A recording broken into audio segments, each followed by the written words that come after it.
Estimados irmãos, bispos, sacerdotes, diáconos,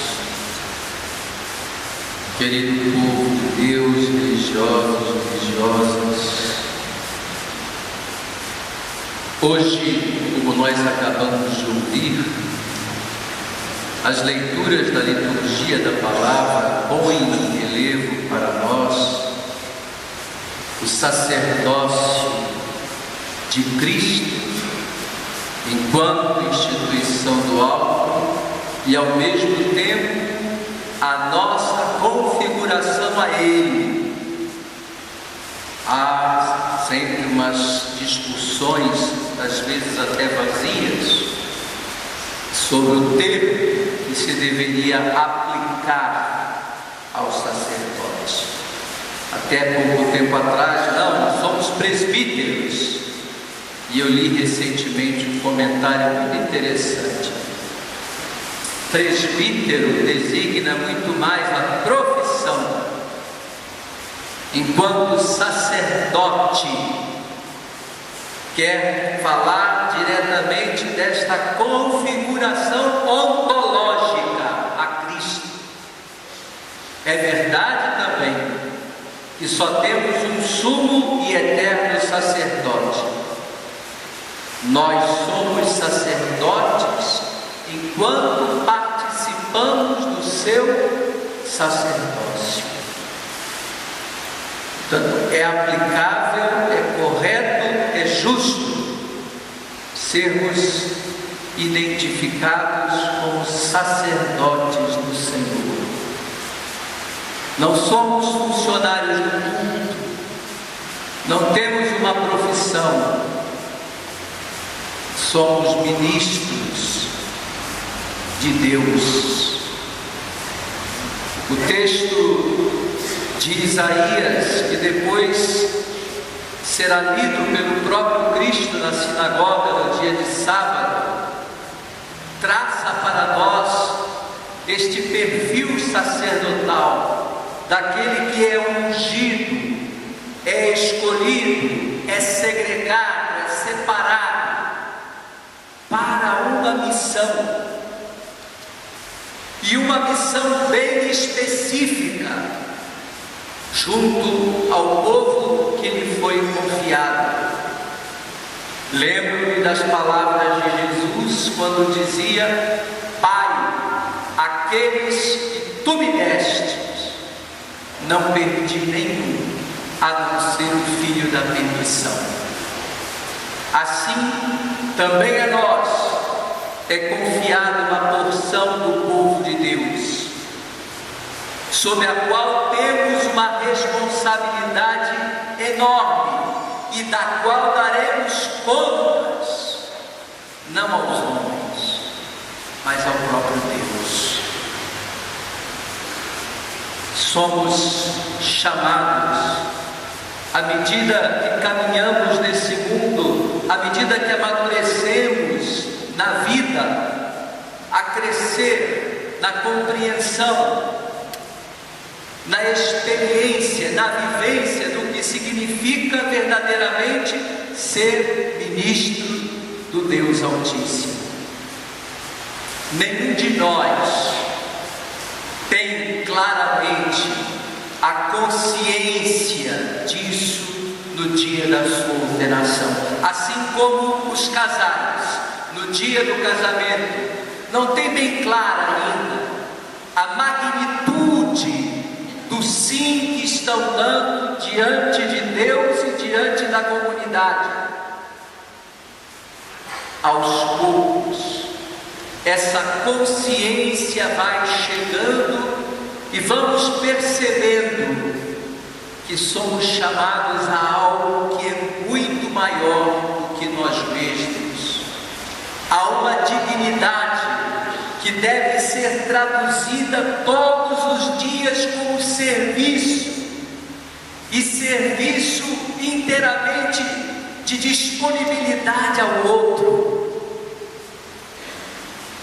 que não marca horários, e se eles existem é apenas como indicativo Mas a salvação das almas não marca a hora. A hora de Deus na vida das pessoas é a que Ele determina. Por isso tenhamos bem claro que o exercício do nosso ministério não é para algumas horas do dia. Agora o resto desse tempo é meu. Não. Todo o tempo da nossa vida foi entregue nas mãos de Deus, para que Ele dispusesse da nossa inteira existência a seu serviço e a serviço dos irmãos. O texto de Isaías diz que o Espírito o enviou para dar a boa nova ao mundo, para anunciar aquilo que nós vivemos, a razão da nossa própria existência. O apóstolo Pedro diz: nós devemos estar preparados para dar as razões da nossa fé a todos aqueles que nos interrogarem acerca dela. Dar as razões da fé, não sermos tímidos, nem tampouco, como também nos diz o apóstolo, nos envergonharmos do evangelho que anunciamos, mas em qualquer situação e lugar em que estejamos, sejamos sempre imagem, presença do Senhor. Que a nossa distinção não se faça apenas pela nossa forma de vestir, também. Alguns dizem que o hábito não faz o monge, mas o monge dignifica o hábito que veste. Também, mas principalmente pela nossa capacidade de acolher, pela nossa capacidade de anunciar com gestos, com palavras, com a nossa própria vida, com o nosso desejo de colocar a existência a serviço do outro. Quanto maior a nossa dignidade, eu dizia isso aos novos vigários episcopais e ao nosso novo vigário geral. Os cargos na igreja devem ser entendidos não como meras dignidades, mas como expressão de um serviço cada vez mais exigente, cada vez mais absorvente de nós mesmos. E nós sabemos o quanto custa isso. Vós sois os sacerdotes do Senhor, chamados ministros de nosso Deus. O texto de Isaías diz: eu os recompensarei por suas obras segundo a verdade, não segundo as aparências, segundo a verdade. E farei com eles uma aliança perpétua. Somos sacerdotes do Deus Altíssimo para sempre. Esta unção, mesmo que por alguma infeliz circunstância estejamos impedidos de exercê-la, esta unção jamais poderá ser tirada de nós. E isto é um agravante muito forte, porque no face a face com o Pai estaremos sempre investidos no ministério sacerdotal, quer exercendo-o ou não. O salmo responsorial é também um salmo de eleição. Senhor, eu cantarei eternamente o vosso amor. Que Deus nos permita viver a nossa vida inteira cantando o amor de Deus e a maravilha da sua eleição, que fez a cada um de nós, embora tenhamos a consciência de que somos meros vasos de argila. A condição da nossa fragilidade nunca deve deixar os nossos olhos, de estar diante dos nossos olhos, justamente para que nos tornemos cada vez mais solidários e misericordiosos com nossos irmãos. Quanto mais temos a consciência dos nossos limites, tanto mais ungidos pela misericórdia de Deus nós seremos. Porque nós, como nos diz a carta aos Hebreus, fomos tirados do meio deste povo e constituídos seus ministros, para que possamos interceder em favor deles e em favor de nós também. A mesma humanidade que os toca, toca a nós também. Por isso, o sacerdote é outro Cristo, sim, mas não deixa de ser vaso desta mesma argila. O livro do Apocalipse, da segunda leitura que nós acabamos de ouvir, nos mostra este sacerdócio perene de Cristo, o Alfa e o Ômega, o princípio e o fim. Está nas origens e nós o encontraremos à frente de nós. Como ele mesmo diz: ide para a Galileia, lá me encontrareis. Enfim, meus irmãos, nós estamos vivendo um tempo onde a exigência do testemunho se faz cada vez mais veemente. As palavras estão desgastadas. O que se requer do ministro de Deus é que ele seja testemunha, viva, eloquente, cuja vida fale mais do que as palavras. O povo de Deus reclama isso de nós.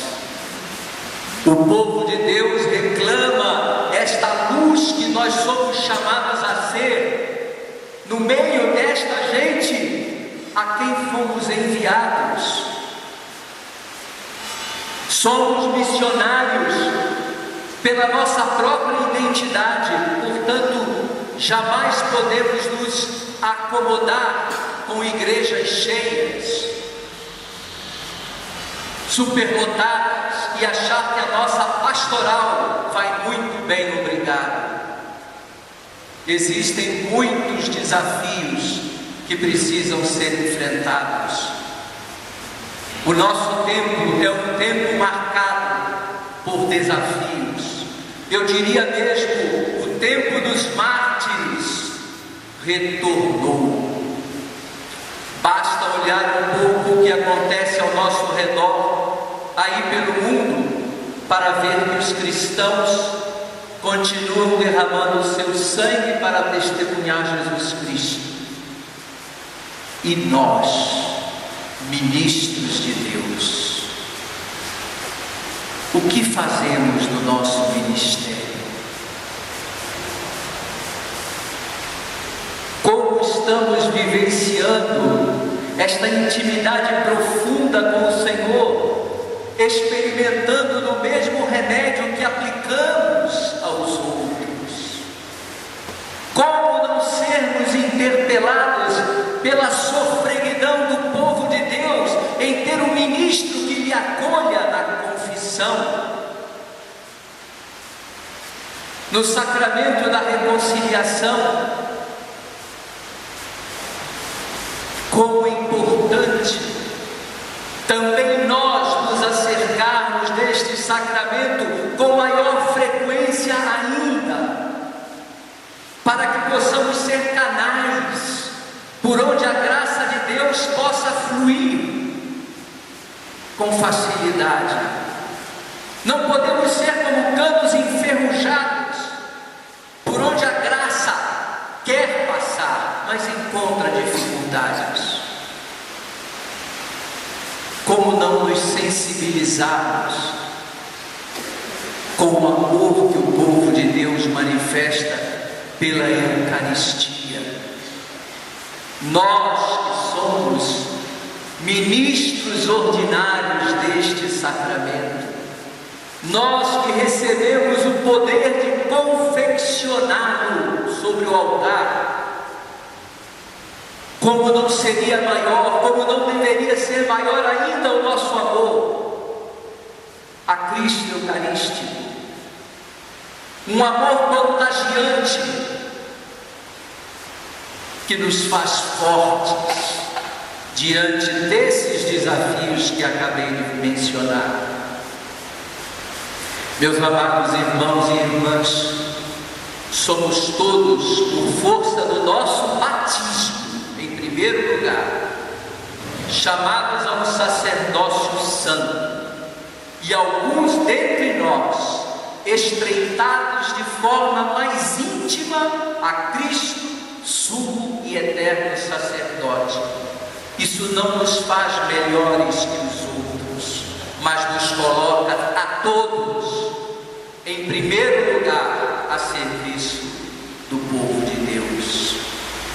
Esta dimensão sacrificial, oblativa do sacerdócio de Cristo, no qual devemos espelhar toda a nossa existência, jamais deve sair de nossas mentes. E na hora oportuna, sabermos dizer com o Senhor: eis-me aqui, ó Pai, envia-me. Louvado seja nosso Senhor Jesus Cristo,